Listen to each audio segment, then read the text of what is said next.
नमस्कार. आजचा हवामानाचा अंदाज.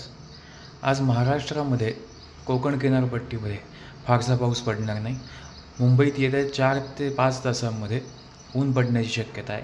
ठाणे, पालघर, रायगड जिल्ह्यांमध्ये सुद्धा ऊन असेल. रत्नागिरी, सिंधुदुर्ग जिल्ह्यांमध्ये थोड्या प्रमाणात ढगाळ वातावरण असेल. गोव्याच्या दोन्ही जिल्ह्यांमध्ये ढगाळ वातावरण किंवा ऊन असेल. सोलापूर जिल्ह्यात थोडं ढगाळ वातावरण. कोल्हापूर, सातारा जिल्ह्यामध्ये थोडं ढगाळ वातावरण, काही प्रमाणात ऊन असेल. धुळे, नंदुरबार, नाशिक, भुसावळ हा जो भाग आहे या भागामध्ये ऊन पडण्याची शक्यता आहे. विदर्भामध्ये ढगाळ वातावरण असेल. मराठवाड्यातसुद्धा ढगाळ वातावरण असेल. फक्त पूर्व विदर्भामध्ये जो सीमावर्ती भाग आहे त्या भागामध्ये काही प्रमाणामध्ये पाऊस पडण्याची शक्यता येत्या 5 ते 6 तासांमध्ये आहे. धन्यवाद.